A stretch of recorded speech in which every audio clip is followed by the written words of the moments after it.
Voice of Jesus Media presents. ದೇವರಾಗಿರುವ ಯೇಸು ಕ್ರಿಸ್ತನ ನಾಮದಲ್ಲಿ ನಿಮ್ಮೆಲ್ಲರಿಗೂ ನನ್ನ ಪ್ರೀತಿಯ ಅಭಿನಂದನೆಗಳು.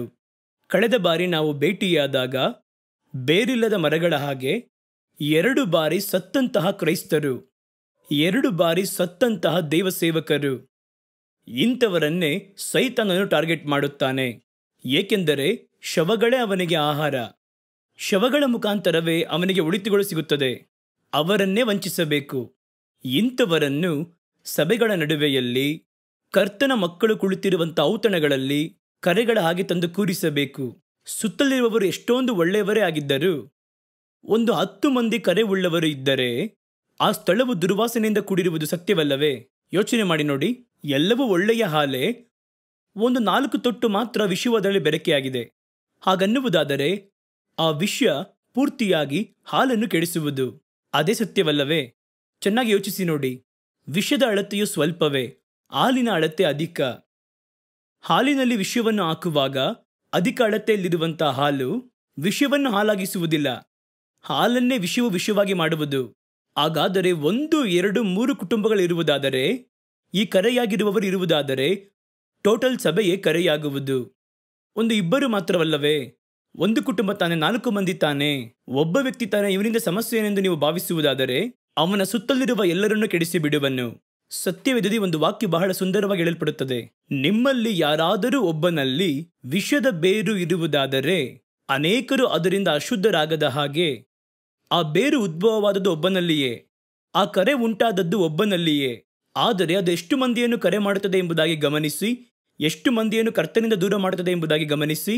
ಬಹಳ ಮಂದಿಯೊಳಗೆ ನಿಮ್ಮಲ್ಲಿ ಯಾರಾದರೂ ಒಬ್ಬರಲ್ಲಿ ವಿಷವಾಗಿರುವಂಥ ಬೇರು ಉಂಟಾಗಿ ಅನೇಕರನ್ನು ಹಾಳು ಮಾಡದಂತೆ ಗಮನವಾಗಿರಬೇಕು. ಆಗ ನಮ್ಮ ಜೀವಿತ ಶುದ್ಧೀಕರಿಸಲ್ಪಡುವ ಹಾಗೆ ಸೇವೆಗಳು ಶುದ್ಧೀಕರಿಸಲ್ಪಡಬೇಕು, ಸಭೆ ಶುದ್ಧೀಕರಿಸಲ್ಪಡಬೇಕು. ಮುಖದಾಕ್ಷಿಣ್ಯವನ್ನೇ ನೋಡಬಾರದು ಅದರಲ್ಲಿ. ಅದನ್ನೇ ಕರ್ತನ ಸತ್ಯವೇದವು ನಮಗೆ ಹೇಳುವಂಥದ್ದಾಗಿದೆ. ಈ ಸತ್ತಂತ ಕ್ರಿಯೆಗಳು ಅದು ಒಳಗೆ ಬರುವಾಗ ಸೈತಾನನಿಗೆ ಲಾಭ, ಅದನ್ನು ನೀವು ಗ್ರಹಿಸಬೇಕು. ಈ ಅಂತ್ಯಕ್ರಿಸ್ತನ ಆತ್ಮವು ಸುಳ್ಳು ಪ್ರವಾದಿಗಳು, ಸುಳ್ಳು ಕ್ರೈಸ್ತರು ಇವರನ್ನೇ ಟಾರ್ಗೆಟ್ ಮಾಡುವರು. ಇವರನ್ನೇ ಒಗ್ಗೂಡಿಸಿ ಅವರನ್ನು ತಮ್ಮ ಮಾರ್ಗಗಳಿಗೆ ಸೆಳೆದುಕೊಂಡು ಒಟ್ಟಾರೆ ಸಭೆಯ ಒಂದು ಅಸ್ಥಿವಾರವನ್ನು ಇಲ್ಲದಂತೆ ಮಾಡಬೇಕು ಎನ್ನುವಂಥದ್ದು ಸೈತಾನನ ಸ್ಪಷ್ಟವಾಗಿರುವ ತೀರ್ಮಾನಗಳಲ್ಲಿ ಒಂದು. ನಾನು ಆರಂಭದಲ್ಲಿ ನಿಮಗೆ ಹೇಳಿದ್ದೇನೆ, ಯಾಕೆ ಸಭೆಗಳನ್ನು ಗುರಿಯಾಗಿಸುತ್ತಾನೆಂದರೆ ಯೇಸು ಕ್ರಿಸ್ತನು ರಹಸ್ಯ ಬರುವಿಕೆಯಲ್ಲಿ ಬರುವಾಗ ಸಭೆಯನ್ನು ಕರೆದೊಯ್ಯುವುದಕ್ಕೋಸ್ಕರವಾಗಿ ಬರುತ್ತಾರೆ. ಯೇಸು ಕರೆದೊಯ್ಯುವಂತಹ ಸಭೆಯಾಗಲಿ ಅಥವಾ ವಿಶ್ವಾಸಿಗಳಾಗಲಿ ಅಶುದ್ಧವಾದ ಕರೆ ಇರುವುದಾದರೆ ದೇವರು ಯಾವ ರೀತಿ ಒತ್ತೊಯ್ಯುವ ಯೋಚನೆ ಮಾಡಿ ನೋಡಿ. ಪರಲೋಕಕ್ಕೆ ಕರೆದುಕೊಂಡು ಹೋಗಲ್ಪಡುವಂಥ ಯಾವ ಒಂದಾದರೂ ಪರಲೋಕದ ಸ್ವಾರೂಪ್ಯ ಉಳ್ಳದಾಗಿರಬೇಕು. ಪರಲೋಕದ ಸ್ವಾರೂಪ್ಯದಲ್ಲಿ ಪ್ರಧಾನವಾಗಿರುವಂಥದ್ದು ಪರಿಶುದ್ಧತೆ ಎನ್ನುವಂಥದ್ದು. ಪರಿಶುದ್ಧತೆ ಇಲ್ಲದ್ದು 1 ನಿಮಿಷವಾದರೂ ಪರಲೋಕದಲ್ಲಿರಲಾಗುವುದಿಲ್ಲ. ಅದನ್ನು ಪರಲೋಕ ತಳ್ಳಿಬಿಡುವುದು. ನೀವು ಚೆನ್ನಾಗಿ ನೋಡಿ, ಸಮುದ್ರದಲ್ಲಿ ಒಬ್ಬ ವ್ಯಕ್ತಿ ಜೀವಂತವಾಗಿರುವವರೆಗೂ ಒಳಗೆ ಎಳೆದು ಅವನನ್ನು ಅಲುಗಾಡಿಸಿ ಅವನನ್ನು ಒಳಗೆ ಎಳೆಯುತ್ತಲೇ ಇರುವುದು, ಸತ್ತರೆ ಹೊರಗೆ ತಳ್ಳುವುದು. ಅದೇ ರೀತಿಯ ಪರಲೋಕ ಜೀವವುಳ್ಳವರನ್ನು ತನ್ನ ಬಳಿ ಎಳೆದುಕೊಳ್ಳುತ್ತದೆ, ಸತ್ತವರನ್ನು ತಳ್ಳಿಬಿಡುತ್ತದೆ ಹೊರಗೆ. ಆ ರೀತಿ ಪರಲೋಕದಲ್ಲಿ ನಿಮ್ಮ ಸಭೆಯು ಹೊಂದಿಕೊಳ್ಳಬೇಕು. ನಿಮ್ಮ ವೈಯಕ್ತಿಕ ಬದುಕು ಹೊಂದಿಕೊಳ್ಳಬೇಕೆಂದರೆ ಪರಲೋಕದ ಸ್ವಾರೂಪ್ಯಕ್ಕೆ ತಕ್ಕ ಹೋಲಿಕೆ ನಮ್ಮಲ್ಲಿರಬೇಕು. ಪರಲೋಕಕ್ಕೆ ಮ್ಯಾಚ್ ಆಗದಿರುವ ಯಾವ ಒಂದಾದರೂ ಪರಲೋಕದ ಒಳಗೆ ಹೋಗಲಾಗದು. ಯಾವ ಸೇವಕನು ಪರಲೋಕದ ಒಳಗೆ ಹೋಗಲಾಗುವುದಿಲ್ಲ. ಆದ್ದರಿಂದಲೇ ಬಹಳ ಗಮನವುಳ್ಳವರಾಗಿ ಕಾರ್ಯಗಳನ್ನು ನಾವು ಮಾಡಬೇಕು. ಸೈತಾನನ ಯೋಜನೆಗಳಲ್ಲಿ ಪ್ರಧಾನವಾಗಿರುವುದು ಯಾವುದೆಂದರೆ ಸಭೆಗಳನ್ನು ಕೆಡಿಸಬೇಕು. ಹಿಂದೆ ಇದ್ದದಕ್ಕಿಂತಲೂ ಈಗ ಕೆಡಿಸಬೇಕು. ಏಕೆಂದರೆ ಈ ಕಾಲಘಟ್ಟದಲ್ಲಿಯೇ ಈಗ ಸ್ವಲ್ಪ ದಿನಗಳು ಈ ಉಪದ್ರವಗಳ ಹಾಗೆ ಕೆಲವು ದುಷ್ಟ ಕಾಲಗಳನ್ನು ನಾವು ದಾಟಿ ಬರಬೇಕಾಗುವುದು. ಮತ್ತಾಯ 24ರಲ್ಲಿ ಅದೇ ಹೇಳಲ್ಪಡುತ್ತದೆ. ಇದನ್ನು ದಾಟಿ ಬಂದ ಕೂಡಲೇ ನೋಡಿರಿ, ಯೇಸುವಿನ ಬರುವಿಕೆ ಮೇಘಗಳ ನಡುವೆ ಇರುವುದು. ಯೇಸು ಮೇಘಾರೂಢನಾಗಿ ಬರುವಾಗ ತಮ್ಮ ದೂತರಿಗೆ ಆತನು ಅಪ್ಪಣೆ ಕೊಡುವನು. ದೂತರು ಭೂಮಿಯ 4 ದಿಕ್ಕುಗಳಲ್ಲಿ ಕೂಡಿದವರಾಗಿ ತಮ್ಮ ಜನಗಳನ್ನು ಕೂಡಿಸಿಕೊಳ್ಳುವರು. ಅವರೆಲ್ಲರೂ ಮೇಘಗಳಲ್ಲಿ ಕರ್ತನೊಂದಿಗೆ ಒಯ್ಯಲ್ಪಡುವರು. ಈ ಒಂದು ರ್ಯಾಪ್ಚರ್ ಎಂಬುದಾಗಿ ಹೇಳುವಂಥ ಎತ್ತಲ್ಪಡುವಂತಹ ಒಂದು ಅನುಭವ ಬರುವುದಕ್ಕಿಂತ ಮುಂಚಿತವಾಗಿ ಇದನ್ನೇ ಸಭೆ ಎನ್ನುತ್ತೇವೆ. ಶುದ್ಧೀಕರಿಸಲ್ಪಟ್ಟಂತಹ ಮನುಷ್ಯರ ಕೂಟಕ್ಕೆ ಸಭೆ ಎನ್ನುವಂಥದ್ದು ಅದು ಒಂದು ಬ್ರ್ಯಾಂಡ್ ಅಲ್ಲ. ಕೆಲವರು ಆ ಕಾರ್ಯವನ್ನು ಕೂಡ ಹೇಳಿ ಭಯಪಡಿಸಿ ಕೆಲವರನ್ನು ತಮ್ಮ ಸಭೆಗೆ ಸೇರುವಂತೆ ಮಾಡುವರು.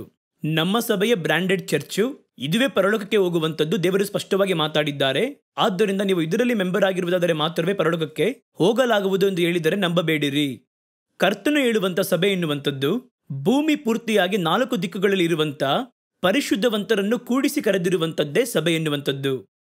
ಒಂದು ಪ್ರತ್ಯೇಕ ಬ್ರ್ಯಾಂಡ್ ಅಲ್ಲ, ಅದು ಎಲ್ಲಿ ಬೇಕಾದರೂ ಇರುವುದು, ಯಾವ ದೇಶದಲ್ಲಾಗಲಿ ಲೋಕದ ಯಾವ ಮೂಲೆಯಲ್ಲಾಗಲಿ ಇರಬಹುದು.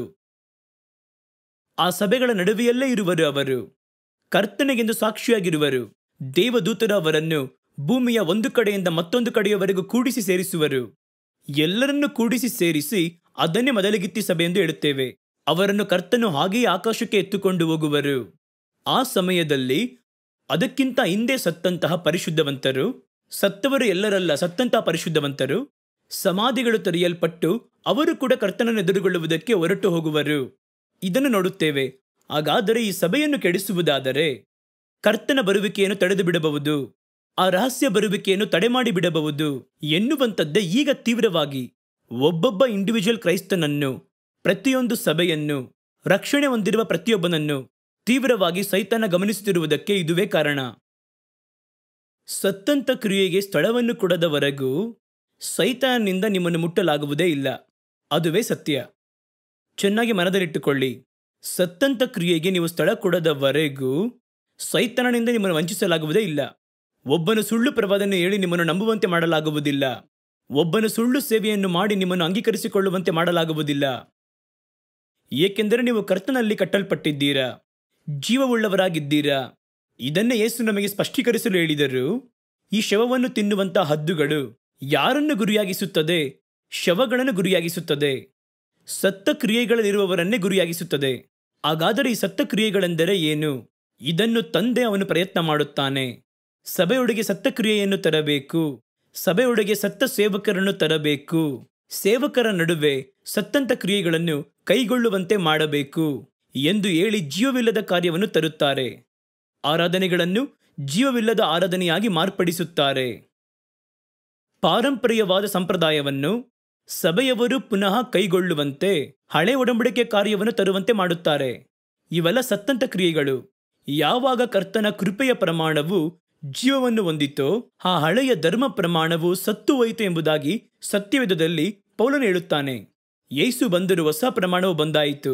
ಹಳೆಯ ಪ್ರಮಾಣ ಸತ್ತೋಯಿತು. ಅದು ಪಾರಂಪರ್ಯ. ಅವುಗಳನ್ನು ಈಗ ಒಳಗೆ ತಂದು ನುಸುಳುವಂತೆ ಮಾಡುತ್ತಾರೆ.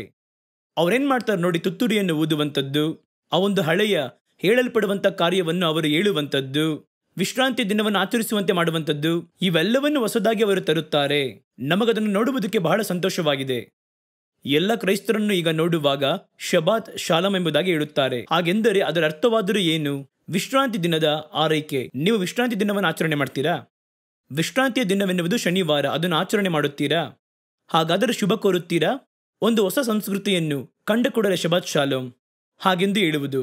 ಇವೆಲ್ಲವನ್ನು ನಿಮ್ಮನ್ನು ವಂಚಿಸುವುದಕ್ಕಾಗಿ, ನೂತನವಾಗಿರುವ ಕಾರ್ಯವನ್ನು ಹೇಳುವುದಕ್ಕಾಗಿ, ನಿಮ್ಮನ್ನು ಒಂದು ಫ್ಯಾಷನ್ನಲ್ಲಿ ತರುವುದಕ್ಕಾಗಿ. ಕೆಲವು ಸಭೆಯಲ್ಲಿ ತುತ್ತೂರಿ ಊದುವರು. ಅದನ್ನು ಊದಿದರೆ ಮಾತ್ರವೇ ಅಭಿಷೇಕ ಇಳಿಯುತ್ತದೆ ಎಂಬುದಾಗಿ ಕೆಲವರು ಹೇಳುತ್ತಾರೆ.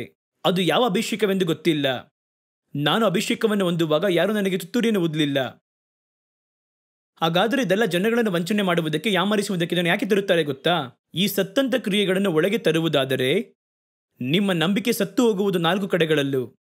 ಸತ್ತ ಕ್ರಿಯೆಗಳೊಂದಿಗೆ ಆ ಸತ್ತು ಹೋದಂಥ ಪ್ರಮಾಣಗಳು, ಸತ್ತು ಹೋದಂಥ ಕಾರ್ಯಗಳು, ಅದನ್ನು ತೋಡಿ ತೆಗೆದು ನಮ್ಮನ್ನು ಕೈಗೊಳ್ಳುವಂತೆ ಮಾಡುವುದು ಸೈತಾನನ ತಂತ್ರ.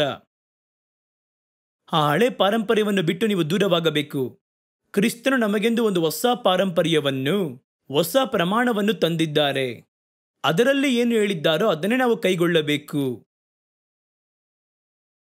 ಯೇಸುವೇ ನಮಗೆ ಮಾರ್ಗದರ್ಶಕ, ನಾನೇ ಮಾರ್ಗ ಎಂದು ಹೇಳಿದರು. ಹಾಗಾದರೆ ನಮಗೇನು ಮಾಡ್ತಾರೆ? ಹೊಸದಾಗಿ ಒಂದು ಕಾರ್ಯವು ಬರುವಾಗ ಇಸ್ರೇಲ್ನಲ್ಲಿ ಅದನ್ನು ಕೈಗೊಳ್ಳುತ್ತಾರೆ, ಯಹೂದ್ಯರು ಅದನ್ನು ಕೈಗೊಳ್ಳುತ್ತಾರೆ. ಕರ್ತನು ತಾನೇ ಹೇಳಿದರು. ಅವರನ್ನು ನಿನ್ನ ಬಳಿ ಹೇಳಿದ್ರಾ? ನಿಮಗೆ ಹೇಳಿದ್ದು ಬೇರೆ, ಅವರಿಗೆ ಹೇಳಲ್ಪಟ್ಟಿದ್ದು ಬೇರೆ. ಅದನ್ನಿಟ್ಟುಕೊಂಡು ನಾವು ಅದನ್ನು ಕೈಗೊಳ್ಳಬೇಕು. ಚೆನ್ನೈ ಪ್ರಾಂತ್ಯದಲ್ಲಿ ಒಂದು ಸಭೆಯಲ್ಲಿ ಈ ರೀತಿ ಕರ್ತನು ನಮ್ಮ ಬಳಿ ಮಾತಾಡಿದರು. ಹಲವು ಆಜ್ಞೆಗಳನ್ನು ಕೈಬಿಟ್ಟು ಬಿಟ್ಟರು ಎಂಬುದಾಗಿ ಕರ್ತನು ಬಹಳ ವ್ಯಥೆಪಟ್ಟರು. ಆದ್ದರಿಂದ ನಾವು ಹಳೆ ಆಜ್ಞೆಗಳನ್ನು, ಪಾರಂಪರ್ಯಗಳನ್ನು ಪುನಃ ನಾವು ಕೈಗೊಳ್ಳಬೇಕೆಂದು ಹೇಳಿ ಒಂದೇ ದಿನದಲ್ಲಿ 100 ಮಂದಿ ಗಂಡಸರು ಸುನ್ನತೆಯನ್ನು ಮಾಡಿಸಿಕೊಂಡವರಾದರು. ನಾನು ಇದನ್ನು ಸುಮ್ಮನೆ ಹೇಳುತ್ತಿಲ್ಲ, ನಿಶ್ಚಯಿಸಲ್ಪಟ್ಟಂತಹ ದೃಢವಾಗಿರುವಂತಹ ಒಂದು ಸುದ್ದಿ. ಹಾಗಾದರೆ ಈ ರೀತಿ ತರುವಂಥದ್ದು, ಹಳೆಯ ಸಂಪ್ರದಾಯಗಳಲ್ಲಿ ಜೋಡಿಸುವಂಥದ್ದು, ಸತ್ತ ಕ್ರಿಯೆಗಳನ್ನು ತಂದು ಜಾಗೃತರಾಗಿರಬೇಕು ನೀವು. ನಮಗೆ ಎಂಬುದಾಗಿ ಒಂದು ಸಂಪ್ರದಾಯ, ನಮಗೆಂದು ಒಂದು ಪ್ರಮಾಣ, ಅದು ಯೇಸುವಿನಿಂದ ರೂಪಿಸಲ್ಪಟ್ಟು ಕೊಡಲ್ಪಟ್ಟಿರುವಂಥದ್ದಾಗಿದೆ. ಅದರಲ್ಲಿ ಏನು ಇರುವುದೋ ನೀವು ಅದನ್ನು ಅಂಗೀಕರಿಸಿಕೊಳ್ಳಿರಿ. ಯೇಸು ತಾನು ಬದುಕಿದಂಥ ಕಾಲದಲ್ಲಿಯೇ ವಿಶ್ರಾಂತಿ ದಿನವನ್ನು ಅವರು ಆಚರಣೆ ಮಾಡಲಿಲ್ಲ. ಅವರ ಶಿಷ್ಯರು ವಿಶ್ರಾಂತಿ ದಿನದಲ್ಲಿ ಕೆಲಸ ಮಾಡಿದರು. ಶಿಷ್ಯರು ವಿಶ್ರಾಂತಿಯ ದಿನದಲ್ಲಿ ತೆನೆಗಳನ್ನು ಮುರಿದು ತಿಂದರು. ಆಗ ಪಕ್ಕದಲ್ಲಿರುವವರು ಹೇಳಿದರು, ಅವರೆಲ್ಲರೂ ಯಹೂದ್ಯರಾಗಿದ್ದರು, ಏಕೆ ನಮ್ಮ ಸಂಪ್ರದಾಯವನ್ನು ಕೈಗೊಳ್ಳುವುದಿಲ್ಲ? ನಿಮ್ಮ ಶಿಷ್ಯರು ಕೈಗೊಳ್ಳುವುದಿಲ್ಲವಾ ಎಂಬುದಾಗಿ ಅವರು ಕೇಳಿದರು. ಆಗ ಯೇಸು ಅವರನ್ನು ನೋಡಿ ಹೇಳಿದರು, ಮನುಷ್ಯನಿಗಾಗಿ ವಿಶ್ರಾಂತಿಯ ದಿನ ಉಂಟು ಮಾಡಲ್ಪಟ್ಟಿದೆಯೇ ವಿನಃ ವಿಶ್ರಾಂತಿಯ ದಿನಕ್ಕಾಗಿ ಮನುಷ್ಯನು ಉಂಟು ಮಾಡಲ್ಪಡಲಿಲ್ಲ.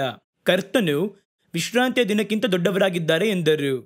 ಹಾಗಾದರೆ ನಾವು ಚೆನ್ನಾಗಿ ಯೋಚನೆ ಮಾಡಿ ನೋಡಬೇಕು. ಅದನ್ನು ಕೈಗೊಳ್ಳುವಂತೆ ನಾವು ಬಂದು ಧೂಳನ್ನು ತಟ್ಟಿ ಹೊಸದಾಗಿಸಿ, ಯೇಸು ಈ ರೀತಿ ಹೇಳಿದ್ದೇ ಅವರನ್ನು ದೇವದೂಷಣೆ ಮಾಡುತ್ತಾರೆ ಎಂದು ಹೇಳಿ ಶಿಲುಬೆಯಲ್ಲಿ ಜಡಿದರು. ಈ ಪಾರಂಪರ್ಯವನ್ನೆಲ್ಲ ಕರ್ತನು ಅದನ್ನು ಬಿಟ್ಟು ಬಿಡಲು ಹೇಳುತ್ತಾರೆ ಎಂಬುದಾಗಿ ಶಿಲುಬೆಯಲ್ಲಿ ಜಡಿದರು. ಹಾಗಾದರೆ ಶಿಲುಬೆಯಲ್ಲಿ ಜಡಿಯಲ್ಪಟ್ಟು ಈ ಕಾರ್ಯಗಳಿಗೋಸ್ಕರವಾಗಿ ಕರ್ತನು ಪ್ರಾಣವನ್ನೇ ಕೊಟ್ಟಿರುವುದಾದರೆ, ಪುನಃ ಅದನ್ನು ಎಳೆದುಕೊಂಡು ಬಂದು ಸಭೆಯಲ್ಲಿಡುವುದಾದರೆ ನೀನು ಯಾರಿಗೆ ಅವಮಾನ ಮಾಡುತ್ತಿದ್ದೀಯ ಎಂಬುದಾಗಿ ಯೋಚನೆ ಮಾಡಿ ನೋಡು. ನಾನು ಓಪನ್ ಆಗಿ ಹೇಳುತ್ತೇನೆ, ಅದನ್ನು ಮಾಡಬಾರದು. ಅದು ಸತ್ತಂತ ಕ್ರಿಯೆ, ಅದು ಮುಗಿದು ಹೋಯಿತು. ಒಂದು ಕಾಲದಲ್ಲಿ ಅವೆಲ್ಲವೂ ಇರುವಂಥದ್ದಾಗಿತ್ತು. ಮನೇಲಿ ನೋಡಿ ಮೆಡಿಸಿನ್ ಕೊಂಡುಕೊಳ್ಳುತ್ತೀರಾ, ಆ ಔಷಧಿ ನಿಮ್ಮನ್ನು ಗುಣಪಡಿಸಿತು ಒಂದು ದಿನ, ಆದರೆ ಎಕ್ಸ್ಪೈರ್ ಆಗಿತ್ತು ಆ ಔಷಧಿಯು. ಅದನ್ನು ನೋಡುತ್ತೀರಾ, ದಿನಾಂಕ ಮುಗಿದೋಯಿತು ಎಂಬುದಾಗಿ ಗಮನಿಸುತ್ತೀರಾ. ಇಲ್ವಲ್ಲ, ಇದನ್ನು ಕಳೆದ ತಿಂಗಳು ಕುಡಿದ್ನಲ್ಲ, ಅದು ಕೆಲಸ ಮಾಡುತ್ತೆ ಎಂದು ಭಾವಿಸಿ ಕುಡಿಯುತ್ತೇವೆ. ಯೋಚನೆ ಮಾಡಿ ನೋಡಿ. ಕಳೆದ ತಿಂಗಳು ಅದು ಜೀವವುಳ್ಳದಾಗಿತ್ತು, ಕಳೆದ ತಿಂಗಳು ಅದಕ್ಕೊಂದು ವ್ಯಾಲ್ಯೂ ಇತ್ತು, ಈಗ ಅದು ಸತ್ತು ಹೋಯಿತು. ನೀನು ಅದನ್ನು ತೆಗೆದುಕೊಂಡು ಪಾನ ಮಾಡುವುದಾದರೆ, ಉಪಯೋಗಿಸಿದರೆ ಅದರ ಪರಿಣಾಮಗಳು ಭಯಂಕರವಾಗಿರುವುದು. ಅದುವೇ ಈಗ ಉಳಿದ ಕಾರ್ಯಗಳೆಲ್ಲವೂ ನೆರಳಾಟವಾಗಿ ಇಡಲ್ಪಟ್ಟದ್ದಾಗಿದೆ. ತಿಳಿದುಕೊಳ್ಳುವುದಕ್ಕಾಗಿಯೂ ಓದುವುದಕ್ಕೋಸ್ಕರವಾಗಿ ಅದನ್ನು ಉಪಯೋಗ ಮಾಡಿಕೊಳ್ಳುತ್ತೇವೆ. ಮೋಶೆಯನ್ನು ಘನಪಡಿಸುತ್ತೇವೆ, ಅವರು ಕರ್ತನ ಒಬ್ಬ ದೊಡ್ಡ ಪ್ರವಾದಿ. ಆದರೆ ಯೇಸು ನಮ್ಮ ಸ್ವಂತ ರಕ್ಷಕ. ಮೋಶೆ ಅವರಿಗಾಗಿ ರಕ್ತ ಸುರಿಸಿದನು. ಮೋಶೆ ಹೇಳಿದಂಥವುಗಳನ್ನು ಕೈಗೊಳ್ಳುವುದಕ್ಕಾಗಿ ಕರ್ತನು ನಮ್ಮನ್ನು ಕರೆದಿಲ್ಲ. ಅದು ಯಹೂದ್ಯರಿಗೆ ಸೀಮಿತವಾದದ್ದು, ಆ ಕಾಲದ ಯಹೂದ್ಯರಿಗೆ. ಈಗ ನಮಗೋಸ್ಕರವಾಗಿ ಪ್ರತ್ಯಕ್ಷವಾದವರು ಯೇಸು. ಮೋಶೆ ನಿಮಗಾಗಿ ಪ್ರತ್ಯಕ್ಷವಾದ ಯೋಚನೆ ಮಾಡಿ ನೋಡಿ. ಇಲ್ಲ, ನಿಮಗೋಸ್ಕರವಾಗಿ ಬಂದವರು ಯೇಸು. ಹಾಗಾದರೆ ಯೇಸು ಏನನ್ನು ಹೇಳುತ್ತಾರೋ ಅದುವೇ ನಮಗೆ ಪ್ರಮಾಣ. ಅದರಲ್ಲಿ ಒಂದು ವೇಳೆ ಮೋಶೆ ಆ ದಿನದಲ್ಲಿ ಹೇಳಿದ ಕೆಲವು ಪ್ರಮಾಣಗಳನ್ನು ಉಪಯೋಗ ಮಾಡಿರಬಹುದು, ಯೇಸು ಹೇಳಿದ್ದರೆ ಉಪಯೋಗ ಮಾಡಬಹುದು.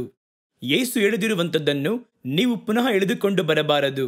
ಅವೆಲ್ಲ ಸತ್ತಂತ ಕ್ರಿಯೆಗಳು. ಗಮನವುಳ್ಳವರಾಗಿರಬೇಕು. ಏನೋ ಸಭೆಗೆ ಹೋಗ್ತಾ ಇದೀವಿ, ಹೊಸದಾಗಿದೆಯಲ್ಲ, ಚೆನ್ನಾಗಿದೆಯಲ್ಲ, ಈ ರೀತಿಯಾಗಿ ಭಾವಿಸಿ ಅದನ್ನು ಕೈಗೊಳ್ಳಲು ಮುಂದಾಗಬೇಕಾದರೆ ಅದು ನಮ್ಮನ್ನು ಒಂದು ಆತ್ಮೀಕದ ಮರಣದ ಕಡೆಗೆ ನಡೆಸುವಂತದ್ದಾಗಿರುತ್ತದೆ. ಆದ್ರಿಂದ ಗಮನವಾಗಿರಬೇಕು. ಸರಿ, ಈಗ ಸತ್ತ ಕ್ರಿಯೆಗಳ ಒಂದು ಪಟ್ಟಿಯಲ್ಲಿ ನಾವು ನೋಡುವಂತಹ ಮತ್ತೊಂದು ಕಾರ್ಯ ಏನು ಗೊತ್ತಾ? ಸುಖಭೋಗವುಳ್ಳ ಜೀವನ. ವಸತಿಯುಳ್ಳವರಾಗಿ ಬದುಕುವುದೆನ್ನುವುದು ಬೇರೆ, ಆಡಂಬರವಾಗಿ ಬದುಕುವುದೆನ್ನುವುದು ಬೇರೆ. ಇದಕ್ಕೆ ಸುಖಭೋಗದ ಜೀವಿತ ಎಂಬುದಾಗಿ ಹೇಳಲ್ಪಡುತ್ತದೆ. ಐಶ್ವರ್ಯವಂತನ ಕುರಿತಾಗಿ ಯೇಸುಸ್ವಾಮಿ ಹೇಳುವಾಗ ಐಶ್ವರ್ಯವಂತನು ಲಾಜರನು. ಐಶ್ವರ್ಯವಂತನ ಕುರಿತಾಗಿ ಯೇಸು ಹೇಳುವಾಗ ಸಂಭ್ರಮವಾಗಿ ಬದುಕಿದು ಎನ್ನುವಂತ ಒಂದು ಪದ ಬಳಕೆ ಮಾಡುತ್ತಾರೆ. ಸಂಭ್ರಮ ಎನ್ನುವಂಥದ್ದು ಒಂದು ಆಡಂಬರ, ಸುಖಭೋಗವಾಗಿ ಬದುಕುವಂಥದ್ದು. ಇಂದು ಅನೇಕರು ನೀವು ಸುಖಭೋಗವಾಗಿ ಬದುಕಬೇಕು ಎನ್ನುವಂಥದ್ದು ನಿಮಗಿಂತಲೂ ನಿಮ್ಮ ತಂದೆ ತಾಯಿಗಳಿಗಿಂತಲೂ ನಿಮ್ಮ ಸಭಾ ಪಾಲಕರಲ್ಲಿ ಕೆಲವರು ಬಹಳ ಅಕ್ಕರೆ ಉಳ್ಳವರಾಗಿದ್ದಾರಯ್ಯ. ನಿಮಗೆ ಅದರ ಕುರಿತಾಗಿ ಯೋಚನೆ ಇರುವುದಿಲ್ಲ. ಆದರೆ ಇವರೇನು ನಿಮ್ಮ ಕುರಿತಾಗಿ ಅಷ್ಟೊಂದು ಭಾರ ಪಡುತ್ತಾರೆ.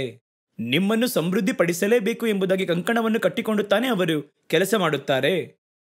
ನಿಮ್ಮನ್ನು ಸಮೃದ್ಧಿಪಡಿಸಬೇಕು, ನಿಮ್ಮ ಜೀವನದಲ್ಲಿ ಒಳ್ಳೆಯ ಸ್ಥಿತಿಗೆ ನಿಮ್ಮನ್ನು ತಂದು ಬಿಡಬೇಕು, ಸುಖಭೋಗವಾಗಿ ನಿಮ್ಮನ್ನು ಜೀವಿಸುವಂತೆ ಮಾಡಬೇಕು ಎಂಬುದಾಗಿ ಕೆಲವು ಸೇವಕರು ಹೊಸದಾಗಿ ಅಮೆರಿಕದಿಂದ ಬಂದಂಥ ಉಪದೇಶ, ಸಮೃದ್ಧಿಯ ಉಪದೇಶ, ನಿಮ್ಮನ್ನು ಐಶ್ವರ್ಯವಂತನನ್ನಾಗಿ ಮಾಡದೆ ಬಿಡುವುದೇ ಇಲ್ಲ ಎಂಬುದಾಗಿ ಕಂಕಣವನ್ನು ಕಟ್ಟಿಕೊಂಡಿರುವವರು. ನೀವು ಕೂಡ ಇದರ ಕುರಿತು ಯೋಚನೆ ಮಾಡಿರುವುದಿಲ್ಲ. ನಿಮ್ಮ ಹೆತ್ತವರು ಕೂಡ ಯೋಚನೆ ಮಾಡಿರುವುದಿಲ್ಲ. ನಿಮ್ಮ ಬೋಧಕರು ಲಬಾಲಬ ಎಂಬುದಾಗಿ ಬಡಕೊಳ್ಳುವರು. ಅದು ಬಹಳ ಕಷ್ಟ. ಯಾವಾಗ ನೋಡಿದರೂ ಅದುವೇ ಒಂದು ಸಂದೇಶ. ನಾನು ಒಂದು ಕಾರ್ಯವನ್ನು ನೋಡಿದ್ದೇನೆ. ಸಮೃದ್ಧಿಯ ಉಪದೇಶವನ್ನು ಮಾತಾಡುವವರು ಮಾತ್ರ ಸಮೃದ್ಧಿಯಾಗಿದ್ದಾರೆ. ಕೇಳುತ್ತಿರುವವನು ಹಾಗೇ ಇದ್ದಾನೆ, ಅದನ್ನು ಹಾಗೆ ಕೇಳುತ್ತಾನೆ, ಕೇಳುತ್ತಲೇ ಕುಳಿತಿದ್ದಾನೆ, ಸಂತೋಷವಾಗಿದೆ. ಇವತ್ತು ನಿನಗೆ ಒಂದು ಮನೆ ಇದೆಯಾ? ಅದನ್ನು ಮಾರಿ ಬರುವಂಥ ಹಣದಲ್ಲಿ ದಶಮ ಭಾಗವನ್ನು ಕೊಡು, ನಾಳೆ ನಿನಗೆ 2 ಮನೆ ಉಂಟಾಗುವುದು ಎಂಬುದಾಗಿ ಅವರು ಹೇಳುತ್ತಾರೆ. ಏನೋ ಒಂದನ್ನು ಹಾಗೆ ಹೀಗೆ ಎಂಬುದಾಗಿ ಹೇಳಿ ಈ ಮಾತುಗಳನ್ನು ಆಡುತ್ತಾರೆ. ನಿಮ್ಮನ್ನು ಶ್ರೀಮಂತರಾಗಿ ಮಾರ್ಪಡಿಸಬೇಕು ಎಂಬುದಾಗಿ. ಸುಖಭೋಗದ ಕುರಿತು ಸತ್ಯವೇದ ಹೇಳುವುದನ್ನು ಸ್ವಲ್ಪ ಗಮನಿಸಿರಿ. ವಸತಿಯುಳ್ಳವರಾಗಿ ಬದುಕಬಾರದೆಂದು ಹೇಳುತ್ತಿಲ್ಲ. ತಕ್ಕ ಮಟ್ಟಿಗೆ ನಿಮಗೆ ಬೇಕಾಗಿರುವಂಥದ್ದು ಅದು ವಸತಿ. ಆದರೆ ಸುಖಭೋಗ ಎನ್ನುವಂಥದ್ದು ಬೇರೆ, ಆಡಂಬರ ಎನ್ನುವಂಥದ್ದು ಬೇರೆ. ಒಬ್ಬ ಸೇವಕನು ತನ್ನ ಸೇವೆಯ ಪ್ರಯಾಣಕ್ಕೆ ಒಂದು ಕಾರ್ ಬೇಕೆಂದು ಬಯಸಿದರೆ ಅದು ವಸತಿ. ಆದರೆ ಆ ಒಂದು ಕಾರು 1.5 ಕೋಟಿ ಬೆಲೆ ಉಳ್ಳಂತಹ ಕಾರಾಗಿದ್ದು ಅದರ ಹೆಸರು ಹೇಳಕ್ ಬರ್ತಿಲ್ಲ. 1.5 ಕೋಟಿ ಬೆಲೆ ಉಳ್ಳಂತಹ ಈ ಒಂದು ಕಾರೇ ಬೇಕು ಎಂಬುದಾಗಿ ಪ್ರಯತ್ನ ಮಾಡುತ್ತಾರೆ ನೋಡಿ, ಅದು ಆಡಂಬರ. ನಿಮ್ಮನ್ನು ಬ್ಯಾಂಗ್ಳೂರಿನಿಂದ ನಿಮ್ಮನ್ನು ಬೇರೆ ಊರಿಗೆ ಯಾವ ಕಾರ್ನಲ್ಲಿ ಹತ್ತುವುದಾದರೂ ನಿಮ್ಮನ್ನು ಅದು ತಲುಪಿಸುವುದು. ಆದರೆ ಇಂಥ ವಸತಿ ಉಳ್ಳ ಕಾರೇ ಬೇಕು ಎಂಬುದಾಗಿ ಇವತ್ತು ನೋಡಿ ರಾಜರಂತೆಯವರು ಇದ್ದಾರೆ. ಕರ್ತನು ನಮ್ಮನ್ನು ಆಶೀರ್ವಾದ ಮಾಡಿದ್ದಾರೆ ಎಂಬುದಾಗಿ ಹೇಳುತ್ತಾರೆ. ನಾವು ಎಷ್ಟು ಸುಖಭೋಗವುಳ್ಳ ಜೀವಿತವನ್ನು ಬದುಕುತ್ತಿದ್ದೇವೆಂದು ಹೇಳುತ್ತಾರೆ. ಅವರ ಮನೆಯಲ್ಲಿ ಏನನ್ನು ಮುಟ್ಟುವುದಾದರೂ ಎಲೆಕ್ಟ್ರಾನಿಕ್ ಆಗಿಯೇ ಇದೆ. ನಾವು ನೋಡಿದ್ದೇವೆ, ಕೆಲವೊಂದು ಕಡೆ ರಿಮೋಟ್ನಲ್ಲಿ ಇಲ್ಲಿಂದ ಒತ್ತುವಾಗ ಹೊರಗಡೆ ಗೇಟು ತೆರೆಯಲ್ಪಡುತ್ತದೆ. ಆಡಂಬರವಾಗಿರುವ ಬಂಗ್ಲೆಗಳು, ನಾಯಕರಾಗಿರುವ ಸೇವಕರು, ಹಿರಿಯರಾಗಿರುವಂತಹ ಸೇವಕರು ಎಲ್ಲರೂ ನಾಯಕತ್ವದ ಪ್ರವಾದಿಯಾದವನು ಹೇಳುತ್ತಾನೆ, ನೋಡ್ರಿ ಅಷ್ಟೊಂದು ಐಶ್ವರ್ಯದ ಅಮಲಿನಲ್ಲಿ ಎಷ್ಟೊಂದೆಲ್ಲ ಇದೆ. ಫ್ಲೈಟ್ ಬೇಕೆಂದು ಒಬ್ಬರು ಪ್ರಾರ್ಥನೆ ಮಾಡುತ್ತಿದ್ದಾರೆ. ಈ ಪ್ರವಾದಿಗಳಿಗೆ ಫ್ಲೈಟ್ ಅನ್ನು ಕೊಡಿಸಬೇಕು, ಅದಕ್ಕಾಗಿ ನಾವೆಲ್ಲ ಪ್ರಾರ್ಥಿಸಬೇಕು. ಇದು ಸುಖಭೋಗವುಳ್ಳ ಆಡಂಬರವಾಗಿರುವ ಬದುಕು. ಈ ಆಡಂಬರದ ಕುರಿತು ನೀವೇನು ಭಾವಿಸುತ್ತೀರಾ? ಕರ್ತನು ಆಗಿ ಭಾವಿಸುತ್ತಾರೆ ಎಂದು ಹೇಳುತ್ತೀರಾ? ಆದರೆ ಸತ್ಯವೇದ ಸುಖಭೋಗದ ಕುರಿತು ಏನು ಹೇಳುತ್ತದೆ ಎಂದು ಗೊತ್ತಾ? ಓದಿ ನೋಡಿರಿ. 1 ತಿಮೋಥೆಯನಿಗೆ ಬರೆದ ಪತ್ರಿಕೆ 5ನೇ ಅಧ್ಯಾಯದ 6ನೇ ವಾಕ್ಯ. ಭೋಗಿಯಾಗಿರುವಂತಹ ವಿಧವೆಯು ಬದುಕಿರುವಾಗಲೂ ಸತ್ತವಳೆ. ಸುಖಭೋಗದಿಂದ ಬದುಕುತ್ತಾನೆ ನೋಡಿ, ಅವನು ಜೀವಂತವಾಗಿ ಸತ್ತವನು. ಹಾಗಾದರೆ ಕರ್ತನು ಬಂದು ಸುಖಭೋಗಿಯಾಗಿರುವವರನ್ನು ಜೀವಂತವಾಗಿ ಸತ್ತವರೆಂದರೆ ನೀವು ಸುಖಭೋಗದಿಂದ ಬದುಕಬೇಕು ಎಂಬುದಾಗಿ ಕರ್ತನು ಭಾವಿಸುತ್ತಾರೆಂದರೆ ಹಾಗಾದರೆ ನೀವು ಸಾಯಬೇಕಾ? ಏನು ಹೇಳಲು ಬರುತ್ತಿದ್ದರೆ ಏನು ಅರ್ಥ ಆಗ್ತಿಲ್ವಲ್ಲ. ಸುಖಭೋಗವಾಗಿರುವಂಥದ್ದು ಮರಣಕ್ಕೆ ಪಾತ್ರವಲ್ಲ ಎನ್ನುವಂಥದ್ದಾಗಿದ್ದರೆ ಕರ್ತನು ಈ ವಾಕ್ಯವನ್ನು ಹೇಳಲು ಯಾವ ಅವಶ್ಯಕತೆ ಇಲ್ಲವಲ್ಲ. ಸತ್ಯವೇದ ಹೇಳುತ್ತದೆ ಸುಖಭೋಗವಾಗಿರುವವಳು ಜೀವಂತವಾಗಿ ಸತ್ತವಳೆ ಎಂಬುದಾಗಿ. ನಾನು ನೋಡಿ ಬಹಳ ಆಶ್ಚರ್ಯಪಟ್ಟಿದ್ದೇನೆ. ಸೇವೆಗೆ ಬರುವಾಗ ಅವರ ಒಂದು ಸಮರ್ಪಣೆ, ಅವರ ಒಂದು ತ್ಯಾಗ, ಇವೆಲ್ಲ ಎಷ್ಟರ ಮಟ್ಟಿಗಿರುವುದೆಂದು ನೋಡಿದ್ದೇವೆ.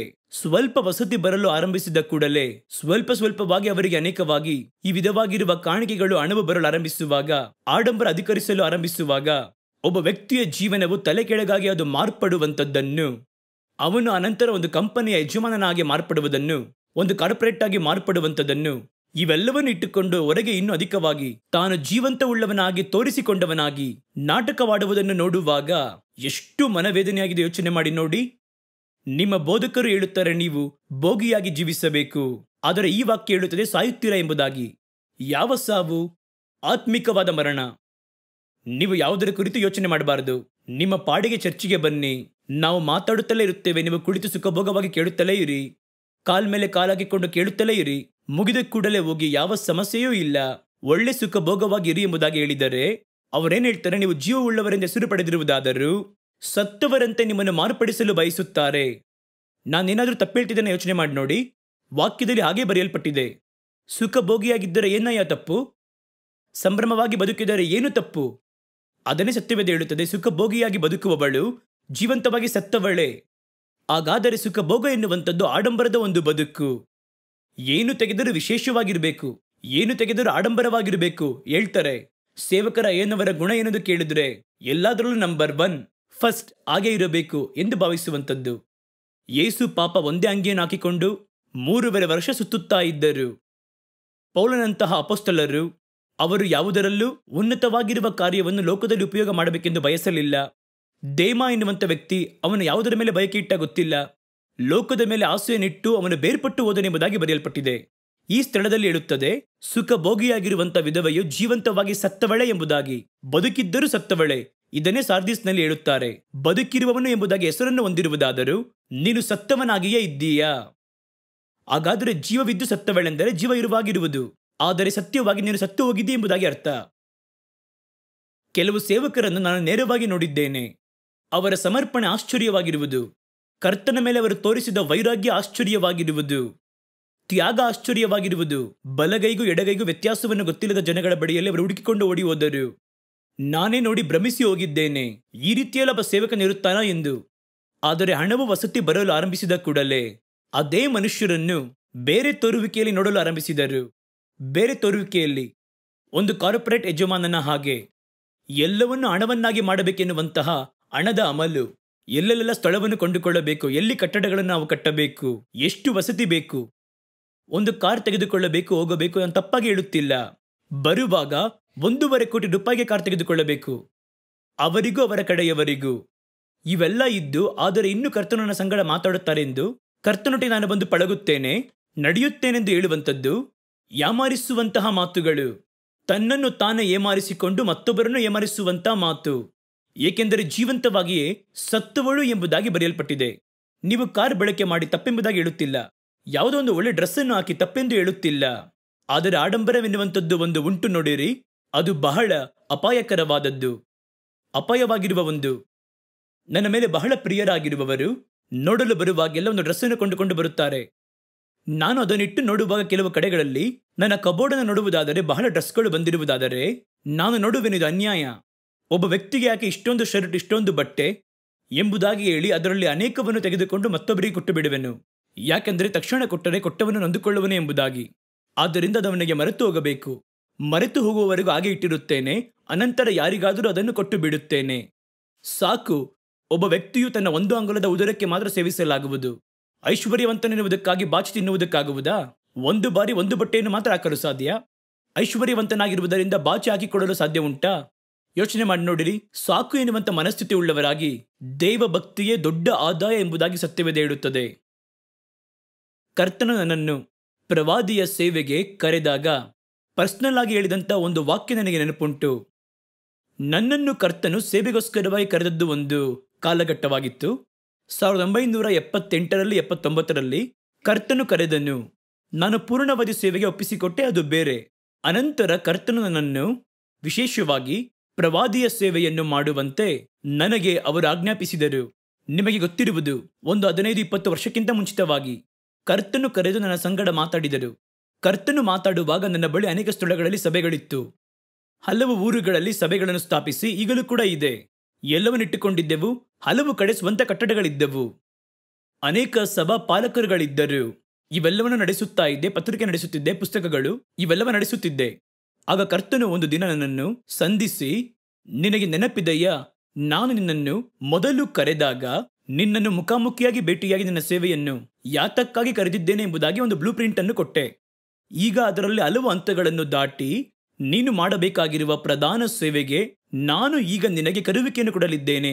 ನೀನು ನನ್ನ ಬಾಯಾಗಿದ್ದು ನನ್ನ ಮಾತುಗಳನ್ನು, ಪ್ರವಾದನೆಯ ಮಾತುಗಳನ್ನು ಹೇಳಬೇಕೆಂದರು. ಬಹಳ ಸಂತೋಷ ನನಗೆ. ಯಾಕೆಂದರೆ ಹಲವು ಹಂತಗಳನ್ನು ಆ ಬ್ಲೂ ಪ್ರಿಂಟ್ನಲ್ಲಿ ಮುಗಿಸಿದ್ದೇನೆ. ಈಗ ನಾವು ಮೈನ್ ಸ್ಥಳಕ್ಕೆ ಬಂದಿದ್ದೇವೆ. ಕರ್ತನು ನಮ್ಮನ್ನು ಕರೆಯುತ್ತಾನೆ, ಒಬ್ಬ ಪ್ರವಾದಿಯಾಗಿ ಕರೆಯುತ್ತಾನೆ. ನಿನ್ನನ್ನು ಅದಕ್ಕಾಗಿಯೇ ಕರೆದಿದ್ದೇನು, ಅದಕ್ಕಾಗಿ ಇಷ್ಟೊಂದು ನಿನಗೆ ವರಗಳನ್ನು, ಇಷ್ಟೊಂದು ಅನುಭವಗಳನ್ನು ಕೊಟ್ಟೆನು. ಇನ್ನು ಮುಂದೆ ಅದನ್ನು ಬಹಿರಂಗವಾಗಿ ಸೇವೆಯಾಗಿ ಮಾಡಲಿದ್ದೀಯಾ? ಮಾಡಬೇಕೆಂದರೆ ಬಹು ಸಂತೋಷ ನನಗೆ. ಅನಂತರ ಅವರು ಹೇಳಿದರು, ನೀನು ಈ ಪ್ರವಾದನೆಯ ಸೇವೆಯನ್ನು ಮಾಡಬೇಕೆಂದರೆ ನಿನಗೆ ಇರುವುದನ್ನು ಎಲ್ಲವನ್ನು ಬಿಟ್ಟು ಬಿಟ್ಟು ಪರಿಪೂರ್ಣವಾಗಿ ನನ್ನನ್ನು ಹಿಂಬಾಲಿಸಬೇಕು, ಬರುವಿಯಾ ಎಂದು ಕೇಳಿದರು.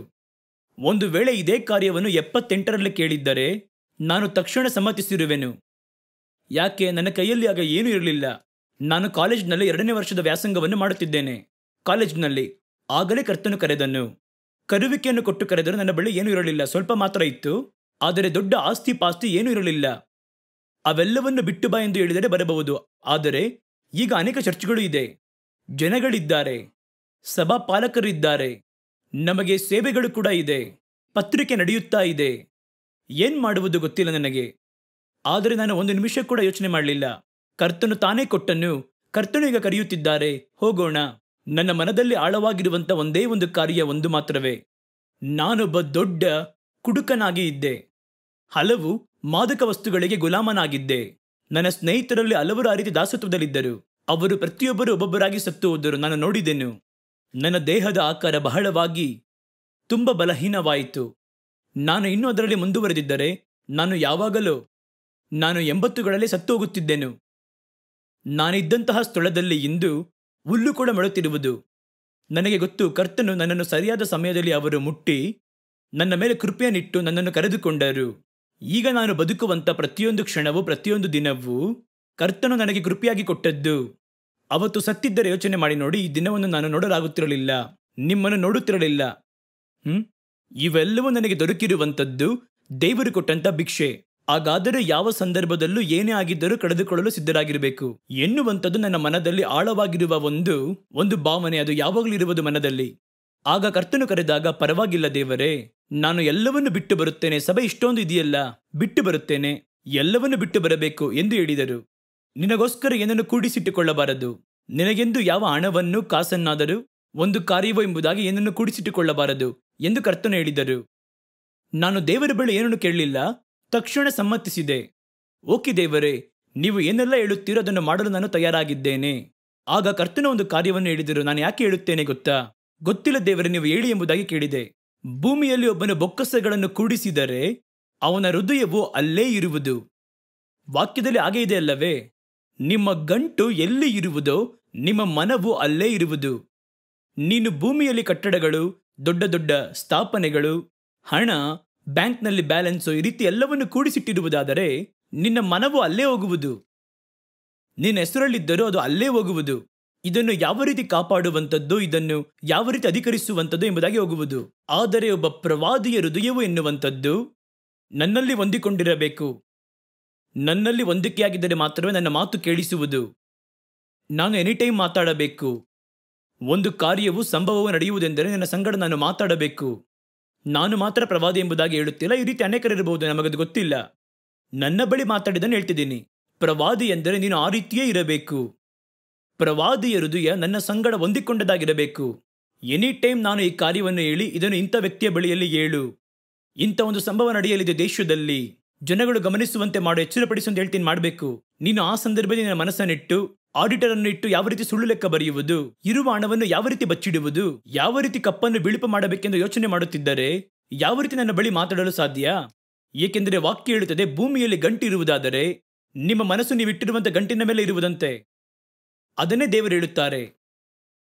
ಹಾಗಾದರೆ ಬೇರೆ ಸೇವೆಗಳು ಯಾವ ರೀತಿಯೋ, ಆದರೆ ಪ್ರವಾದಿಯಾದವನು ಅವನ ಹೃದಯವು ದೇವರ ಬಳಿಯಲ್ಲಿ ಹೊಂದಿಕೊಂಡಿರಬೇಕು. ದೇವರು ಎಂಥ ವೇಳೆಯಲ್ಲೂ ನಮ್ಮ ಸಂಗಡ ಅವರು ಮಾತಾಡುವುದಕ್ಕೋಸ್ಕರವಾಗಿ ನಾವು ಸಿದ್ಧರಾಗಿರಬೇಕು. ನಮ್ಮ ಹೃದಯವು ಗಮನವಾಗಿರಬೇಕು. ಯಾವ ಒಂದು ಜವಾಬ್ದಾರಿಯನ್ನು ಎಳೆದುಕೊಂಡವರಾಗಿ ಅದರಲ್ಲಿ ಸಿಲುಕಿ ಹಾಕಿಕೊಳ್ಳಬಾರದು. ಯಾಕೆಂದರೆ ಯಾವ ಸಂದರ್ಭದಲ್ಲಿ ಏನು ಮಾತಾಡಬೇಕೆಂಬುದಾಗಿ ನಮಗದು ಗೊತ್ತಿಲ್ಲ ಅಲ್ಲವೇ? ಇದನ್ನೇ ಕರ್ತನು ನನಗೆ ಹೇಳಿದ್ದು. ಆದರೆ ಕೆಲವು ಪ್ರವಾದಿಗಳೆಂದು ಹೆಸರನ್ನು ಹಾಕುವವರು ಏರಳವಾಗಿರುವ ಆಸ್ತಿ ಭೂಮಿಯಲ್ಲಿ, 10 ಬೆರಳುಗಳಲ್ಲಿ ಉಂಗುರ, ದೊಡ್ಡ ದೊಡ್ಡ ಕಾರುಗಳು. ಕೆಲವರು ನನ್ನ ಮೇಲೆ ಅಕ್ಕರೆ ಉಳ್ಳವರು ಕೇಳುವರು, ಅವರೆಲ್ಲ ಪ್ರವಾದಿಗಳಲ್ಲವೇ? ಅವರೆಲ್ಲ ಇಷ್ಟೊಂದು ವಸತಿ ಬಂಗ್ಲಾ ಕಾರಲ್ಲಿ ಇಟ್ಟುಕೊಂಡಿದ್ದಾರಲ್ಲವೇ? ನನಗೆ ಅವರ ಕುರಿತು ಗೊತ್ತಿಲ್ಲ. ನನ್ನ ಬಳಿ ಕರ್ತನು ಏನನ್ನು ಹೇಳಿದ್ದಾರೋ ಅಷ್ಟು ಮಾತ್ರವೇ ನನಗೆ ಗೊತ್ತು. ಆದರೆ ನಾನು ಯೋಚನೆ ಮಾಡ್ತೀನಿ, ಈ ರೀತಿಯಲ್ಲ ಇಷ್ಟೊಂದು ಹಣ, ಇಷ್ಟೊಂದು ವಸತಿ, ಇಷ್ಟೊಂದು ಸಮೃದ್ಧಿಯು ಐಶ್ವರ್ಯವು ಇವುಗಳನ್ನು ಇಟ್ಟುಕೊಂಡು ಯಾವ ರೀತಿ ಒಬ್ಬನು ಕರ್ತನ ಪ್ರವಾದಿಯಾಗಿರಲು ಸಾಧ್ಯ? ಏಕೆಂದರೆ ವಾಕ್ಯದಲ್ಲಿ ಒಬ್ಬನ ಗಂಟು ಅದು ಎಲ್ಲಿ ಇರುವುದೋ ಅವನ ಹೃದಯವು ಅಲ್ಲೇ ಇರುವುದು ಎಂಬುದಾಗಿ ಯೇಸು ತಾನೇ ಹೇಳಿದರು. ಅದು ಹೇಗೆ ತಪ್ಪಾಗಲು ಸಾಧ್ಯ? ಇವರಿಗೆ ಇಷ್ಟೊಂದು ಆಸ್ತಿ ಇರುವುದಾದರೆ ಅವರ ಹೃದಯವು ಈ ಬೊಕ್ಕಸಗಳ ಮೇಲೆ ಇರಬೇಕಲ್ಲವೇ ವಾಕ್ಯದ ಪ್ರಕಾರ? ಇಲ್ಲ, ನಮ್ಮಿಂದ ಅದನ್ನು ನಿಭಾಯಿಸಲು ಆಗುವುದು. ಎಷ್ಟೇ ನಮ್ಮ ಸುತ್ತಲೂ ಬೊಕ್ಕಸಗಳಿರುವುದಾದರೂ ನಾವು ಅದರಲ್ಲಿ ಇದ್ದೂ ಇಲ್ಲದಂತೆ ನಮ್ಮ ಹೃದಯಗಳನ್ನು ಕರ್ತನ ಬಳಿ ಇಟ್ಟಿದ್ದೇವೆ. ಕಾಫಿ ಕುಡಿಯೋಕೆ ಪರಲೋಕಕ್ಕೆ ಹೋಗುತ್ತೇವೆ, ಮಧ್ಯಾಹ್ನ ಲಂಚ್ ಸೇವಿಸುವುದಕ್ಕೆ ಪರಲೋಕಕ್ಕೆ ಹೋಗುತ್ತೇವೆ, ಕರ್ತನು ಬರುತ್ತಾರೆ, ಅವರು ಕೆಲವು ಸಮಯ ಇಲ್ಲಿ ಇಳಿದು ಬರುತ್ತಾರೆ. ಈ ರೀತಿ ಹೇಳಿದರೆ ಯಾರನ್ನು ನಂಬುತ್ತೀರಾ? ನಿಮ್ಮ ಹೃದಯವು ಕರ್ತನ ಬಳಿ ಹೊಂದಿಕೊಳ್ಳದ ರೀತಿಯಲ್ಲಿ ನಿಮ್ಮ ಸುತ್ತಲೂ ಇಷ್ಟೊಂದು ಆಸ್ತಿ ಪಾಸ್ತಿ ಇರುವಾಗ ಯಾವ ರೀತಿ ನಿಮ್ಮ ಹೃದಯ ಕರ್ತನೊಟ್ಟಿಗೆ ಐಕ್ಯವಾಗಿರುವುದು? ಇಲ್ಲ, ನಾವು ನಿಭಾಯಿಸುತ್ತೇವೆ ಎಂದು ಹೇಳಿದರೆ ಕರ್ತನು ಹೇಳಿದ ವಾಕ್ಯವು ತಪ್ಪ? ಆ ವಾಕ್ಯವನ್ನು ತಪ್ಪಾಗಿಸಿದ್ದೀರಾ? ಇಲ್ಲ ದೇವರೇ, ನೀವು ಹೇಳುವಂಥದ್ದು ತಪ್ಪು. ಭೂಮಿಯಲ್ಲಿ ಗಂಟು ಮಾಡುವುದಾದರೆ ನಿಮ್ಮ ಮನಸ್ಸಲ್ಲಿರುವುದು ಎಂಬುದಾಗಿ ಹೇಳಿದ್ದು ಅದು ತಪ್ಪು. ಹೌದಾ? ಏನು ಹೇಳಲು ಬರುತ್ತೀರಾ? ಒಂದು ವೇಳೆ ನಾನು ತಪ್ಪಾಗಿ ಹೇಳುವುದಾದರೆ ನೀವು ಬಂದು ಸರಿಪಡಿಸಿರಿ, ತಿಳುವಳಿಕೆ ಕೊಡಿ. ನಾನು ಹೀಗೆ ನಂಬಿದ್ದೇನೆ, ಒಬ್ಬನ ಹೃದಯವು ಅವನ ಗಂಟು ಇರುವ ಕಡೆ ಇರುವುದು ಎಂಬುದು ಕರ್ತನು ಹೇಳಿದ್ದಾರೆ, ಯೇಸುವೆ ಹೇಳಿದ್ದಾರೆ. ಅದನ್ನು ನೀವು ಮಾರ್ಪಡಿಸಿದ್ದೀರಾ? ನೀವು ಹೇಳುವಂಥದ್ದು ತಪ್ಪು ದೇವರೇ, ಆ ಕಾನ್ಸೆಪ್ಟೇ ತಪ್ಪು. ಶ್ರೀಮಂತನಾಗಿರಬಹುದು, ಅದೇ ಸಮಯದಲ್ಲಿ ನನ್ನ ಮನಸ್ಸನ್ನು ಕರ್ತನ ಜೊತೆ ಹೊಂದಾಣಿಕೆಯಲ್ಲಿಟ್ಟುಕೊಂಡಿರಬಹುದು. ನನ್ನ ಸುತ್ತಲೂ ಎಷ್ಟೊಂದು ಹಣ, ವಸತಿ, ಬ್ಯಾಂಕ್ ಬ್ಯಾಲೆನ್ಸ್ಗಳು, ಅದು ಬಂದು ಲಕ್ಷಗಟ್ಟಲೆ ಏಕರ್ಗಟ್ಟಲೆ ಸ್ಥಳಗಳು, ಕಟ್ಟಡಗಳು ಇದ್ದರೂ ನಾನು ಪ್ರಾರ್ಥಿಸುವಾಗ ಪರಲೋಕವನ್ನು ದರ್ಶಿಸಲಾಗುವುದು. ನನ್ನ ಹೃದಯವು ಪರಲೋಕದಲ್ಲಿ ಹೊಂದಾಣಿಕೆಯಾಗಿದೆ ಎಂದು ಹೇಳುವುದಾದರೆ ಆ ವಾಕ್ಯವನ್ನು ನೀವು ಜಯಿಸಿದ್ದೀರಾ? ಏನ್ ಹೇಳಲು ಬರುತ್ತೀರಾ? ನೀವೇ ಗಮನವಾಗಿರಬೇಕು. ಒಂದು ವೇದಿಕೆಯಲ್ಲಿ ಹೇಳಿದ್ದೇವೆ ಎನ್ನುವುದಕ್ಕೋಸ್ಕರ ಎಲ್ಲವನ್ನೂ ನಂಬಬಾರದು. ಒಂದು ಟಿವಿಯಲ್ಲಿ ಮಾತಾಡಿದ್ದೇವೆಂದರೆ ಎಲ್ಲವನ್ನೂ ನಂಬಿಬಿಡಬಾರದು. ನೀವು ಎಲ್ಲವನ್ನು ಪರಿಶೋಧಿಸಿ ನೋಡಿ, ಒಳ್ಳೆಯದನ್ನು ಮಾತ್ರ ಹಿಡಿದುಕೊಳ್ಳಿರಿ. ನಮ್ಮ ಕೊನೆಯ ತೀರ್ಮಾನವೇನೆಂದರೆ ವಾಕ್ಯವನ್ನು ಹೇಳಿದರೆ ಹೇಳಿದಷ್ಟೇ, ಬೇರೆ ಅಭಿಪ್ರಾಯವೇ ಇಲ್ಲ. ನಿಮ್ಮ ಅಭಿಪ್ರಾಯವಾದರೂ ಏನು? ವಾಕ್ಯವನ್ನು ಬದಲಾಯಿಸುತ್ತೀರಾ? ವಾಕ್ಯ ಅದನ್ನೇ ಹೇಳುತ್ತದೆ ಅಲ್ಲವೇ? ಒಬ್ಬ ವ್ಯಕ್ತಿಯ ಗುಣಾತಿಶಯ ಅದಲ್ಲವೇ? ಒಬ್ಬನ ಗಂಟು ಅದು ಎಲ್ಲಿರುವುದೋ ಅವನ ಹೃದಯವು ಅಲ್ಲೇ ಇರುವುದು. ನೋಡಿರಿ, ಕೆಲವೊಮ್ಮೆ ಒಂದು ಮದುವೆಗೆ ಹೋಗುವಾಗ ಮನೆಯಲ್ಲಿರುವ ತಾಯಂದಿರು ಆಗಲೇ ಒಡವೆಗಳನ್ನು ಧರಿಸಿಕೊಂಡು ಹೋಗುವರು, ಬಹಳ ನೆಕ್ಲೆಸ್ಗಳನ್ನು ಹಾಕಿಕೊಂಡು ಹೋಗುವರು. ಹೋಗುವಾಗ ನೋಡಿ, ಈ ರೀತಿ ಮುಟ್ಟಿ ಮುಟ್ಟಿ ನೋಡುತ್ತಿರುವರು, ಗಮನಿಸಿದ್ದೀರಾ? ಅಥವಾ ಎಲ್ಲಾದರೂ ಕೂಟವಾಗಿ ಒಂದು ಬಸ್ನಲ್ಲಿ ಹೋಗುವಾಗ ಚೈನ್ ಅನ್ನು ಮುಚ್ಚಿಕೊಳ್ಳುವರು. ಆ ರೀತಿಯಾಗಿ ಧರಿಸಿಕೊಳ್ಳಬೇಕು, ಮುಟ್ಟಿ ಮುಟ್ಟಿ ನೋಡಿಕೊಳ್ಳುವರು. ನೀವು ಬಹಳವಾಗಿ ಹಣವನ್ನು ಪರ್ಸ್ನಲ್ಲಿ ಅಥವಾ ಕೈಯಲ್ಲಿಟ್ಟುಕೊಳ್ಳಿರಿ, ಆಗಾಗ ಅದನ್ನು ಮುಟ್ಟಿ ನೋಡುವಿರಿ. ಅದೇ ವಾಕ್ಯ. ನಿಮ್ಮ ಗಂಟು ಎಲ್ಲಿರುವುದು ನಿಮ್ಮ ಗಮನವೆಲ್ಲವೂ ಅಲ್ಲೇ ಇರುವುದು, ಹೃದಯವು ಅಲ್ಲೇ ಇರುವುದು, ಅದು ಕಳೆದುಕೊಳ್ಳಬಾರದು ಎಂಬುದಾಗಿ. ಆದ್ದರಿಂದ ಸತ್ಯವೇದವೇ ಹೇಳುತ್ತದೆ, ಸುಖಭೋಗಿಯಾಗಿರುವಂಥದ್ದು. ಸತ್ಯವೇದವು ಎಲ್ಲೂ ಉತ್ತೇಜನಗೊಳಿಸಲಿಲ್ಲ. ವಸತಿಯುಳ್ಳವರಾಗಿ ಬದುಕಬಹುದು, ಅದು ತಪ್ಪಲ್ಲ. ಏನೋ ವಸತಿ ಇದೆ, ನಮಗೆ ಎಲ್ಲರೂ ಭಿಕ್ಷೆ ಬೇಡುತ್ತಾರೆ, ಅರಿದ ಬಟ್ಟೆಯನ್ನು ಧರಿಸಬೇಕೆಂದು ಹೇಳುತ್ತಿಲ್ಲ. ವಸತಿಯುಳ್ಳವರಾಗಿರಿ. ಆಡಂಬರ ಎನ್ನುವಂಥದ್ದು ಬೇರೆ. ಇವೆರಡರ ಮಧ್ಯೆ ಇರುವಂಥ ವ್ಯತ್ಯಾಸವನ್ನು ನೀವು ಗ್ರಹಿಸಿಕೊಳ್ಳಲೇಬೇಕು. ಅದನ್ನೇ ಹೇಳಿದೆ, ಒಂದು ಕಾರ್ ಇರಬೇಕು. ಒಂದು ಸ್ಥಳಕ್ಕೆ ನಾನು ಹೋಗುವುದಕ್ಕೆ ಸಮಯವನ್ನು ಉಳಿಸುವುದಕ್ಕೋಸ್ಕರವಾಗಿ ಒಂದು ಕಾರ್ ಇರಬೇಕೆಂಬುದಾಗಿ ಭಾವಿಸುವುದು ತಪ್ಪಲ್ಲ. ಆದರೆ ಆ ಕಾರು ಇಷ್ಟೊಂದು ಬೆಲೆ ಉಳ್ಳದ್ದಾಗಿರಬೇಕೆಂದು ಭಾವಿಸುತ್ತಾನೆ ನೋಡಿರಿ. ಅದನ್ನು ಒಂದು ಗರ್ವದಂತೆ ತೆಗೆದುಕೊಂಡು ಇಷ್ಟು ದೊಡ್ಡ ಕಾರ್ ಪಡೆದಿದ್ದೇನೆ ಎಂಬುದಾಗಿ ಸೆಲ್ಫಿ ಹಾಕುತ್ತಾನೆ ನೋಡಿರಿ, ಅದುವೇ ಸುಖಭೋಗಿ. ಮನೆಯಲ್ಲಿ ಬಾತ್ರೂಮ್ ಇರಬೇಕೆಂಬುದಾಗಿ ಬಯಸುವುದು ಅದು ತಪ್ಪಲ್ಲ. ಒಂದು ಸ್ವಿಮ್ಮಿಂಗ್ ಪೂಲ್ ಇಡಬೇಕೆಂಬುದಾಗಿ ಬಯಸುತ್ತಾನೆ ನೋಡಿ, ಆಡಂಬರ, ಅದು ತಪ್ಪು. ಸುಖಭೋಗಿಯಾಗಿ ಬದುಕುವವಳು ಜೀವಂತವಾಗಿ ಸತ್ತವಳೆ. ಈ ರೀತಿಯಾಗಿರುವ ಸತ್ತವರುಗಳೇ ಅಂತ್ಯಕ್ರಿಸ್ತನ, ಸುಳ್ಳು ಕ್ರೈಸ್ತರ ಟಾರ್ಗೆಟ್. ಅದನ್ನೇ ಸತ್ಯವೇದ ಹೇಳುತ್ತದೆ, ಟಾರ್ಗೆಟ್ ಅದುವೇ. ಆದ್ದರಿಂದ ಬಹು ಗಮನವುಳ್ಳವರಾಗಿ ನಾವು ಇವರ ವಿಷಯದಲ್ಲಿ ಬಹಳ ಗಮನವುಳ್ಳವರಾಗಿರಬೇಕು. ಹಾಗೆಂದು ಕರ್ತನ ವೇದ ಹೇಳುವುದನ್ನು ಗಮನಿಸುತ್ತೇವೆ. ನಾನು ಐಶ್ವರ್ಯವಂತವರಿಗೆ ವಿರೋಧಿಯಲ್ಲ, ಐಶ್ವರ್ಯವಂತರಾಗಿರಬೇಡಿ ಎಂಬುದಾಗಿ ಹೇಳುತ್ತಿಲ್ಲ. ಆದರೆ ಅದನ್ನೇ ಆತುಕೊಂಡು ನಿಮ್ಮ ಮನಸ್ಸನ್ನು ಅದನ್ನು ಹುಡುಕುವುದರಲ್ಲಿ ಉಪಯೋಗಿಸಬಾರದು. ಏನೋ ವಸತಿ ಉಳ್ಳವರಾಗಿದ್ದೇವೆ, ಹಿರಿಯರು ಸೇರಿಸಿಟ್ಟಿದ್ದರೂ ಚೆನ್ನಾಗಿರುತ್ತೇವೆ, ಚೆನ್ನಾಗಿರಿ. ಆದರೆ ಆಡಂಬರಕ್ಕೆ ಸ್ಥಳವನ್ನು ಕೊಡಬೇಡಿರಿ, ಅದು ತಪ್ಪಾಗಿ ಹೋಗುವುದು. ಕರ್ತನು ಪರ್ಸನಲ್ ಆಗಿ ನನಗೆ ಹೇಳಿದ್ದು ಇದುವೇ. ನಿನ್ನ ಐಶ್ವರ್ಯವು ಎಲ್ಲಿರುವುದೋ, ಹಣವು ಎಲ್ಲಿರುವುದೋ, ನಾನು ಏನು ಮಾಡಿದ ತಕ್ಷಣ ನನ್ನ ಜವಾಬ್ದಾರಿಯಲ್ಲಿದ್ದ ಎಲ್ಲ ಕಾರ್ಯಗಳನ್ನು ಮತ್ತೊಬ್ಬರಿಗೆ ಬರೆದುಕೊಟ್ಟು ಬಿಟ್ಟೆ. ನನ್ನ ಜೊತೆ ಇದ್ದ ಪಾಸ್ಟರ್ಗಳಿಗೆ ಅವರವರ ಹೆಸರುಗಳಲ್ಲೇ ಆ ಸ್ಥಳ, ಸಭೆ ಎಲ್ಲವನ್ನು ಬರೆದುಕೊಟ್ಟದ್ದಾಯಿತು. ನನ್ನ ಸೇವೆಯನ್ನು ಅಲ್ಲಿ ಬಂದು ನಡೆಸುವವರ ಕೈಗಳಲ್ಲಿ ಕೊಟ್ಟಾಯಿತು. ಯಾವ ರಿಜಿಸ್ಟ್ರೇಷನ್ನಲ್ಲೂ ನನ್ನ ಹೆಸರು ಇಲ್ಲ. ಎಲ್ಲವನ್ನು ತೆಗೆದುಬಿಟ್ಟು ನಾನು ಇವಾಗ ಕರ್ತನ ಸೇವೆಯನ್ನು ಮಾಡುತ್ತಿದ್ದೇನೆ, ಚೆನ್ನಾಗೇ ಇದ್ದೇನೆ. ಕರ್ತನು ನನ್ನನ್ನು ಚೆನ್ನಾಗೇ ಇಟ್ಟಿದ್ದಾರೆ. ಸಿಂಹದ ಮರಿಗಳಾದರೂ ಹೊಟ್ಟೆಗಿಲ್ಲದೆ ಅವು ಹಸಿದಾವು. ಕರ್ತನನ್ನಾದರೂ ಹುಡುಕುವವರಿಗೆ ಯಾವ ಕಾರಣಕ್ಕೂ ಕೊರತೆ ಇರುವುದಿಲ್ಲ. ಹಾಗಾದರೆ ಎಲ್ಲದರಲ್ಲಿಯೂ ನಮ್ಮ ಗಮನ ಆ ಕಡೆಗೆ ಹೋಗಲೇಬಾರದು. ಅದುವೇ ಬಹುಮುಖ್ಯ. ಕರ್ತನ ಮೇಲೆ ನಿಮ್ಮ ನಂಬಿಕೆಯನ್ನು ನೀವು ಇಡಬೇಕು. ಇದನ್ನೇ ಸತ್ಯವೇದವು ಹೇಳುತ್ತದೆ. ಯಾತಕ್ಕಾಗಿ ಕರ್ತನು ಈ ಒಂದು ಐಶ್ವರ್ಯವನ್ನು, ಆಸ್ತಿಯನ್ನು ಅಷ್ಟು ದೂರ ಹಾಗೆ ಮಾಡುತ್ತಾರೆ ಎಂದರೆ ಅದರಲ್ಲಿ ಕೆಲವು ಕಾರ್ಯಗಳನ್ನು ಮಾತ್ರ ನಾವು ಗಮನಿಸಬೇಕು. ಐಶ್ವರ್ಯವಂತರನ್ನು ನೋಡುವಾಗ ಕರ್ತನು ಐಶ್ವರ್ಯವಂತರನ್ನು ಖಂಡಿಸಿ ಅವರು ಮಾತಾಡುತ್ತಾರೆ. ಯಾತಕ್ಕಾಗಿ ಎಂಬುದಾಗಿ ಯೋಚಿಸಬೇಕು. ಐಶ್ವರ್ಯ ಇದು ಮಾತ್ರವಲ್ಲ, ಐಶ್ವರ್ಯಗಳಿಂದ ಬಹಳ ಅಪಾಯಗಳು, ಆತ್ಮಿಕವಾಗಿರುವ ಅಪಾಯಗಳು ಉಂಟು ಎನ್ನುವುದನ್ನು ನಾವು ಗ್ರಹಿಸಬೇಕು. ನಾವು ಮುಂದಿನ ಸಂಚಿಕೆಯಲ್ಲಿ ಭೇಟಿಯಾಗುವಾಗ ಇದರ ಕುರಿತು ಸ್ವಲ್ಪವಾಗಿ ನೋಡಿ ಅನಂತರ ಇರುವಂತಹ ಕಾರ್ಯವನ್ನು ನೋಡುವವರಾಗೋಣ. ಅಲ್ಲಿಯವರೆಗೂ ಕರ್ತನು ನಿಮ್ಮನ್ನು ಆಶೀರ್ವದಿಸಿ ಕಾಪಾಡಲಿ. ಆಮೇನ್.